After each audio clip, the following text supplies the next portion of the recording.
शहर के जाने माने रईस हीराचंद और उनकी पत्नी सुजाता की चमचमाती महंगी कार बंगाल की एक पुरानी बस्ती की सुनसान गली में एक बेरौनक से पुराने मकान के बाहर आकर रुकती है।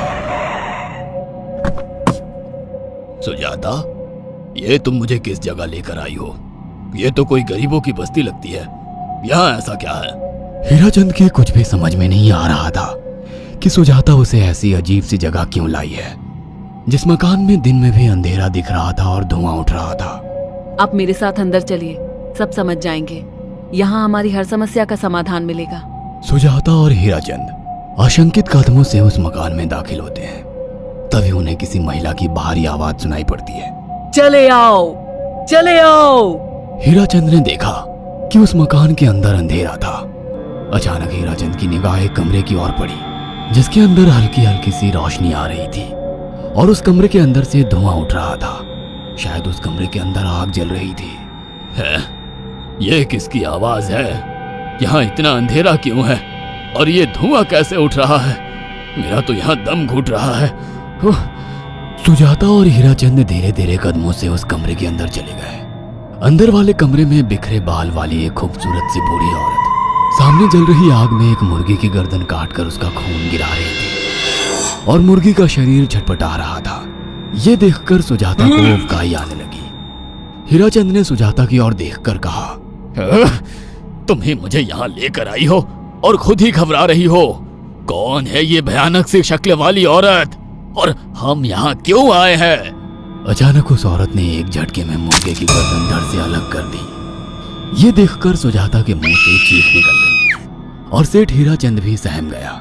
वो बहुत डरावना नजारा था। ये अघोरा ताई हैं। ये हमें अपनी काली तंत्र विद्या से संतान सुख प्रदान कर सकती हैं, इसलिए मैं आपको यहाँ लेकर आई हूँ। कैसी बात करती हो? जहाँ बड़े से बड़े डॉक्टर सफल नहीं हुए, वहाँ ये मामूली औरत क्या कर लेगी? हीराचंद की बात सुनकर अघोरी ताई ने गुस्से से हीराचंद की ओर देखकर कहा, नादान हीराचंद, काली विद्या में इतनी शक्ति है कि मरे को भी जिंदा कर दे। संतान पैदा कराना कौन सा मुश्किल है? तुम्हें मेरा नाम कैसे पता? क्या तुम सच में हमें संतान सुख दिला सकती हो? तुम जितनी दौलत मांगोगी मिल जाएगी, अगर ये संभव है तो। संतान का नाम सुनते ही हीराचंद की आंखों में चमक आ गई। वह संतान के लिए कुछ भी कर सकता था। तुम लोगों को मुझे एक नवजात शिशु लाकर देना होगा। मैं उस शिशु की बलि चढ़ा दूंगी और फिर वही शिशु तुम्हारे घर में फिर से जन्म लेगा। नवजात शिशु की बलि का नाम सुनते ही सुजाता और हरिचंद डर के मारे सिहर गए, पर उनकी आंखों में उनकी संतान का सपना ज्यादा बड़ा था। वो सब करने को तैयार थे। अघोरा ताई, आप जैसा कहेंगे हम वैसा करेंगे, बस हमें संतान सुख दिला दो। बिना वारिस के हमारी दौलत किस काम की? संतान सुख के लिए अंधे हो चुके सुजाता और हरिचंद अपनी नौकरानी शीला से एक नवजात बच्ची चोरी करवा के अघोरी ताई को दे देते हैं।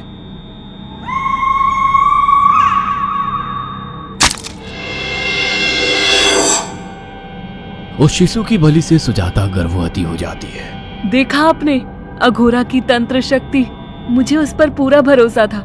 चलो चलकर उन्हें धन्यवाद कहते हैं। हीराचंद और सुजाता अघोरा ताई के पास पहुंचते हैं। वो दोनों बहुत खुश थे और अघोरा पर उन्हें अंधविश्वास हो गया था। अघोरा ताई, आप महान तंत्रिका है। आपने वो चमत्कार कर दिखाया जो बड़े बड़े डॉक्टर नहीं कर सके। ये काली विद्या है बेटा। अगर तुम दोनों चाहो तो मैं इस विद्या से तुम दोनों को हमेशा के लिए जवान बना सकती हूँ। क्या सच में ऐसा संभव है? हाँ बिल्कुल, पर इसके लिए तुम्हें जवान लड़के और लड़कियों की बलि चढ़ानी होगी। तुम उन्हें यहाँ तक लाओ, बाकी मैं देख लूंगी। जवान रहने की लालच में अंधे सुजाता और हरिचंद एक अनाथ आश्रमों से हर रोज एक लड़की या लड़के को गोद लेने के बहाने अघोरी के पास बलि चढ़ाने ले जाने लगे। और एक दिन अघोरी ताई ने हीराचंद और सुजाता से इंसानी मांस खाने को कहा। पूरी तरह से इंसान से हैवान बन चुके अब वो दोनों इंसानी मांस खाने के लिए तैयार भी हो गए। ये गर्म खून और मांस खाकर तुम लोगों की उम्र भी बढ़ जाएगी। खाओ इसे। हाँ, सच में ये इंसानी मांस बड़ा स्वादिष्ट है। अघोरा ने अपनी बातों में फंसाकर सुजाता और हरिचंद को नरभक्षी बना दिया था। वो तीनों हर दिन बलि चढ़ाकर खून पीकर मांस खाने लगे। नौकरानी शीला भी नए शिकार लाने में उनकी मदद करती थी, मगर एक दिन शीला को शिकार नहीं मिला। मेम साहब, आज एक भी शिकार हाथ नहीं लगा और मैं बहुत थक गई हूँ और घर जाकर थोड़ा आराम करना चाहती हूँ। कोई बात नहीं शीला, एक छोटा सा काम है, तुम हमारे साथ चलो, लौटते में हम तुम्हें घर छोड़ देंगे। जी मेम साहब। शीला नहीं जानती थी कि शिकार नहीं मिलने से सुजाता और हरिचंद अंदर से बौखला गए थे और उनके दिमाग में एक शैतानी चाल चल रही थी। सुजाता, ये बेहोशी की दवा है। शीला के कार में बैठते ही तुम उसे सुंघा देना। आज हमें इसी की बलि देनी होगी। इसने हमारे यहाँ का बहुत खाना खाया, अब हम लोग इसे खाएंगे। वैसे भी ये आगे चल के हमारे लिए खतरा बन सकती थी। कार में बैठते ही सुजाता शीला को बेहोश कर देती है और वो लोग सीधे अघोरी ताई के यहाँ पहुंच जाते हैं, जहाँ अघोरी ताई शीला की बलि चढ़ा देती है और तीनों मिलकर उसे नोच कर खाते हैं।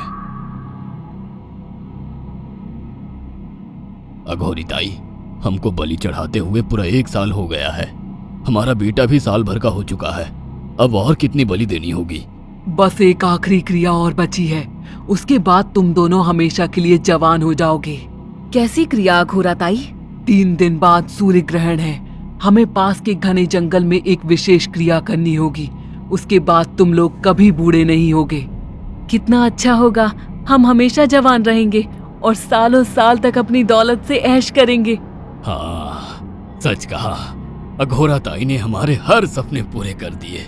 3 दिन बाद बंगाल के बियाबान जंगल में कोहरे और ओस से भीगे पेड़ों के बीच एक घने बरगद की बेलों पर कटे इंसानी सिर लटक रहे थे, जिसमें से खून टपक रहा था। काले जादू का सामान भी रखा था। कितनी भयानक जगह है ये, हर तरफ कटे हुए सर लटक रहे हैं। थोड़ी देर में सब समझ जाओगे। बैठ जाओ और मेरे साथ ये मंत्र दोहराओ। ओ, अघोरा, ये किन लोगों की कटी हुई गर्दनें हैं? आप यहाँ क्या करने वाली हो? हीराचंद की बात सुनकर अघोरा जोर जोर से हंसने लगी और उसने एक शैतानी हंसी हंसते हुए हीराचंद की ओर देखकर कहा, तुम जैसे ही लोगों ने अपनी इच्छाओं को पूरा करने के लिए इन लोगों की बलि चढ़वाई है और फायदा उठाया है। अब तुम दोनों आंखें बंद करके यहाँ बैठ जाओ और मेरे साथ मंत्रों को दोहराते जाओ।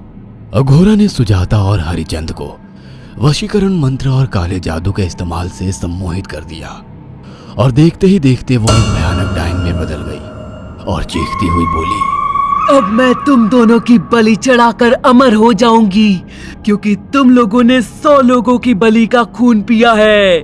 देखते ही देखते उस डायन ने फरसे से एक एक करके सुजाता और हरिचंद की गर्दन काटकर जल रही आग में बलि चढ़ा दी और उनका गर्म खून पीने लगी। जब तक तुम जैसे मूर्ख और लालची लोग अपने फायदे के लिए दूसरों को मेरे पास लाते रहेंगे, मैं उनका फायदा उठाकर ऐसे ही उनकी बलि चढ़ाती रहूंगी। दरअसल अघोरा एक डायन थी और अपना स्वार्थ पूरा करने के लिए उसने हीराचंद और सुजाता की लालच का फायदा उठाकर उनकी भी बलि चढ़ा दी। बुरे काम का बुरा ही नतीजा मिलता है।